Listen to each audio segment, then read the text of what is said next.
de cultes qu'on fait chaque dimanche. Oui, 2 cultes, 3 cultes, 4 cultes. Je peux monter jusqu'à 5 cultes. Parce que quand tu dis à quelqu'un, en tant que pasteur, nous avons maintenant 5 cultes. Nous faisons maintenant 4 cultes. L'honneur, la gloire, vraiment le respect, la considération. Et certaines personnes se battent pour atteindre ce nombre de cultes. Certaines personnes font tout pour atteindre ce nombre de cultes. Pas parce que, comme je l'ai dit, ils sont en peine pour les âmes, mais pour la notoriété.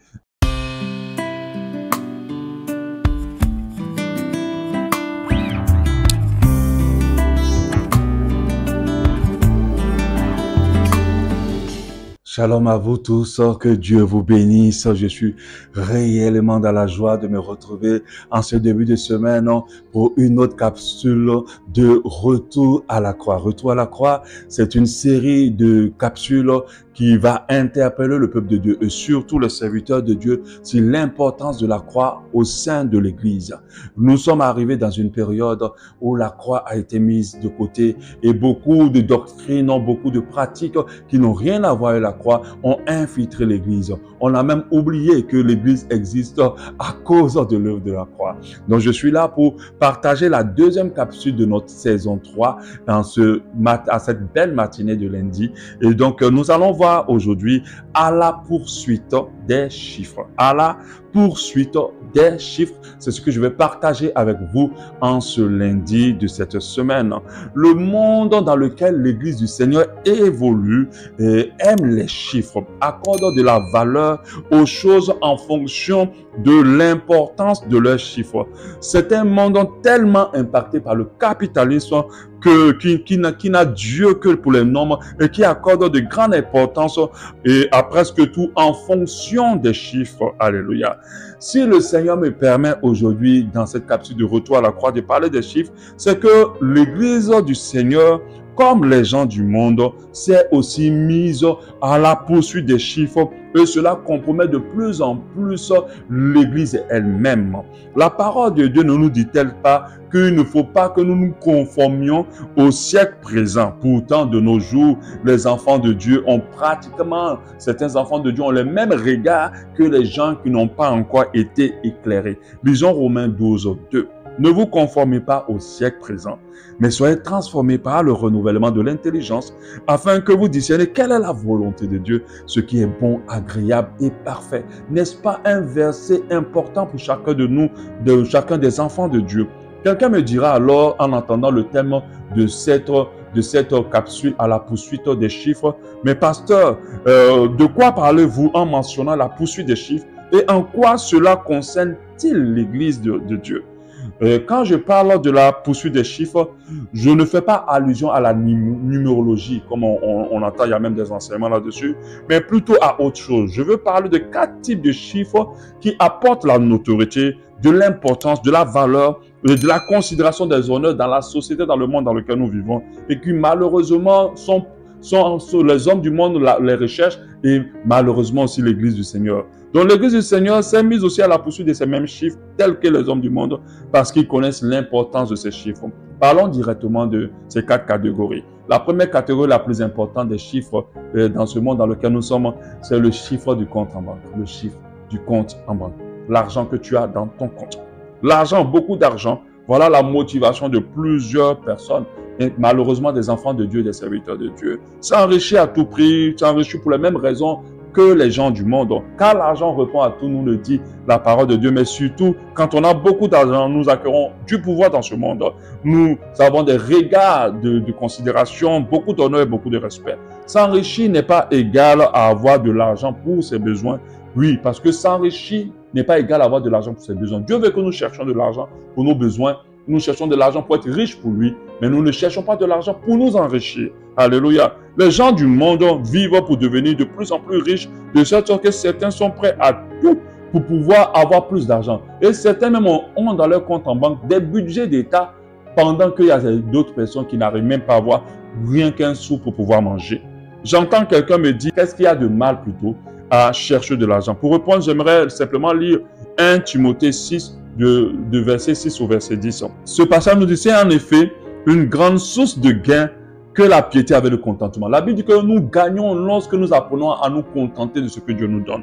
Car nous n'avons rien apporté dans le monde et il est évident que nous ne pouvons rien emporter. Si donc nous avons de la nourriture, le vêtement, cela nous suffira. Mais ceux qui veulent s'enrichir, écoutez très bien, tombent dans la tentation, dans le piège et dans beaucoup de désirs insensés et pernicieux qui plongent les hommes dans la ruine et dans la perdition. Car l'amour de l'argent est une racine de tous les maux. Quelques-uns, en étant possédés, se sont égarés loin de la foi et se sont jetés eux-mêmes dans bien de tourments. La Bible dit que l'amour de l'argent est une racine de mots et quelques-uns qui ont cherché, qui aiment l'argent, qui ont couru derrière l'argent, sont tombés dans des ruines. Faisons très attention. Alléluia, faisons très attention. Quelqu'un me posait la question récemment de savoir pourquoi nos dirigeants, certains dirigeants corrompus, certains responsables corrompus, malgré tous les milliards qu'ils ont dans le compte, détournent encore de l'argent qui est destiné à des gens qui sont dans le besoin. Et je leur ai dit, cette réponse, elle est très simple. Pour mieux comprendre, il faut avoir entendu parler de l'esprit d'avidité. L'esprit d'avidité, c'est un esprit qui permet à quelqu'un de ne jamais être satisfait de son compte en banque. C'est-à-dire que peu importe les chiffres qui sont dedans, il a envie. Surtout qu'il attend que quelqu'un a mieux que lui, quelqu'un a plus que lui. Cette envie ne s'arrête pas parce qu'il n'est pas en train de poursuivre l'argent, mais il est en train de poursuivre quelque chose qu'il n'attrapera jamais. Et cet esprit d'avidité, malheureusement, est créé dans le cœur des enfants de Dieu, aussi dans certains cœurs de serviteurs de Dieu. Les chiffres, d'autres prennent juste plaisir à regarder leur compte en banque et à regarder les chiffres et ils sont toujours à la poursuite des chiffres. Et nous ne devons pas avoir les mêmes dispositions comme les gens du monde parce que notre intelligence est censée être renouvelée et nous devons chercher la volonté de Dieu en toutes choses. 2. Quelle catégorie de chiffres? Je vais parler du nombre de fidèles dans l'église et du nombre de participants au programme. Les églises sont remplies pas parce que les hommes de Dieu ont compassion des âmes perdues ou pour l'avancement du royaume de Dieu ici-bas. Et non, elles sont remplies parce que les gens veulent plus de monde, car ils savent qu'avec plus de monde, il y a la notoriété, il y a la réalisation des projets égoïstes et cupides aussi. Certains serviteurs de Dieu veillent là-dessus. Ils veulent plus de monde dans leur église, plus de monde dans leur programme. D'autres vont même faire des rituels ou aller faire des pratiques démoniaques à pactiser avec le diable pour que leur église soit remplie. Moi, j'ai entendu le témoignage d'un homme de Dieu qui a été complexé parce qu'il a vu un autre homme de Dieu ouvrir une église pas loin de lui qui est passé très vite à des grands nombres de personnes et lui, il avait toujours ses 50 membres et à cause de ça, il allait pactiser avec une sirène des eaux pour avoir plus de membres et il est mort à la fin de son témoignage parce qu'elle a rendu le témoignage qu'elle était dans une grande maladie avant de partir.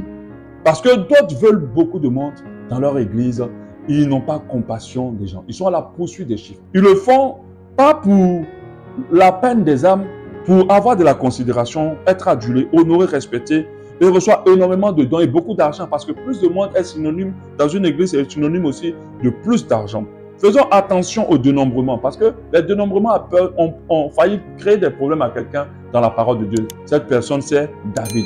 Il s'est permis de compter les soldats qu'il avait dans son armée avant d'aller faire un combat.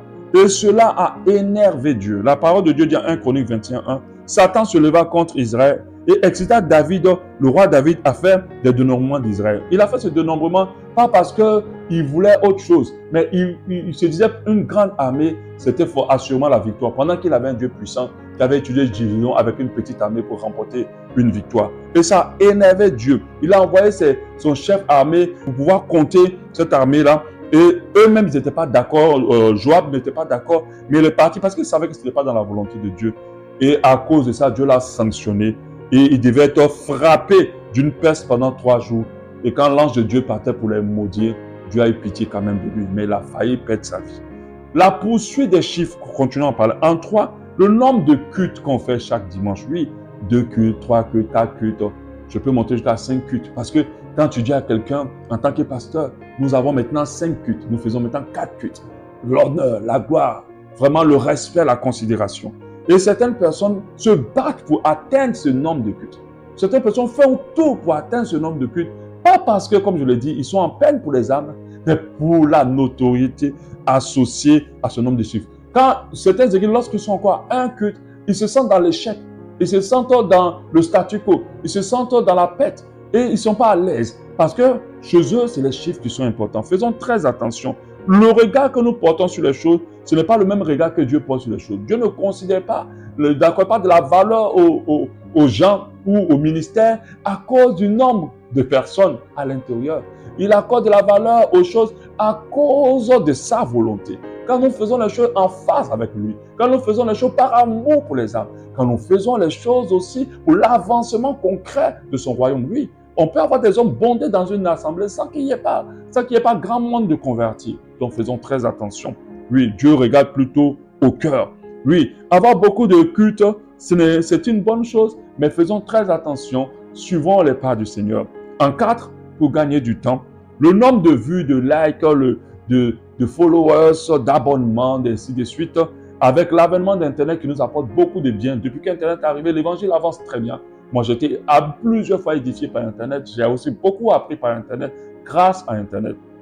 Mais, Internet a créé un nouveau genre maintenant de serviteurs de Dieu ou de personnes qui veulent servir Dieu. Ce sont maintenant des chrétiens influenceurs, des pasteurs, des chantres, ainsi de suite, qui sont maintenant, qui ne vivent plus pour Dieu, pour que son royaume avance, mais qui sont à la poursuite des likes, des nombres de followers, de partages, de commentaires, ainsi de suite.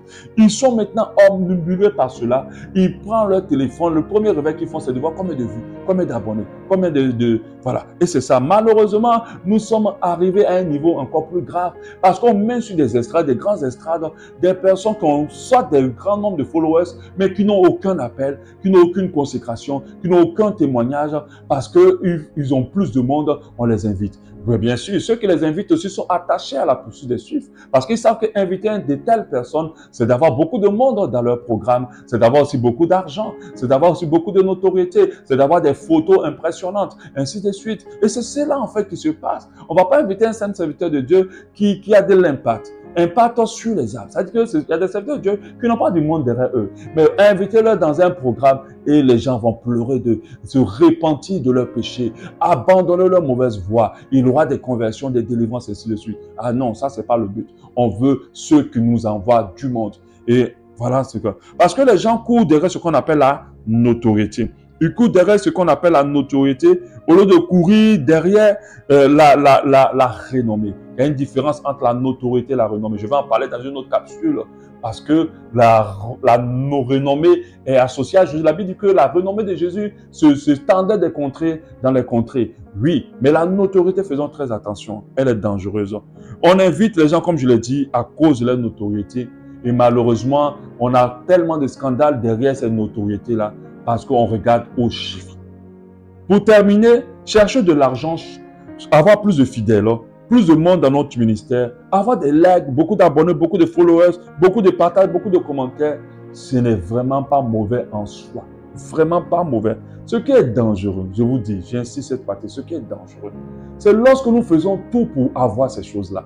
Lorsque nous faisons tout pour plus d'argent, lorsque nous faisons tout pour plus de followers, lorsque nous faisons tout pour plus de likes, plus de commentaires, alors beaucoup de personnes écrivent des chants qui ne sont plus pour glorifier Dieu, qui ne sont plus pour pousser le peuple de Dieu dans l'adoration du Seigneur, qui sont maintenant pour le commerce, des chants commerciaux, des programmes commerciaux. Il y a des thèmes qui ne sont jamais abordés dans les grands programmes. Les thèmes qui conduisent à la repentance ne sont jamais abordés dans les grands programmes. Parce que les gens ne veulent pas venir se repentir. Ils veulent le monde, ils veulent la chose du monde. Donc du coup, on fait tout ça pour le monde.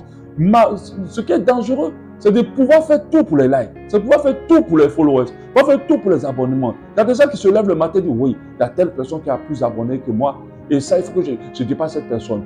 Parce que le monde aujourd'hui considère le nombre de followers qui te suivent. Pourtant, ils doivent considérer le dépôt que Dieu a mis dans les hommes. Le renouvellement de l'intelligence des enfants de Dieu changera le regard de chacun d'entre nous sur les choses de ce monde et va purifier notre monomotivation et nos ambitions en toutes choses afin de chercher la volonté de Dieu en toutes choses, ce qui est bon, agréable et parfait. Quand nous sommes à la poursuite des chiffres comme les gens de ce monde, nous sommes éloignés de la volonté de Dieu et nous faisons beaucoup d'erreurs dans nos ministères. Que Dieu nous en délivre complètement.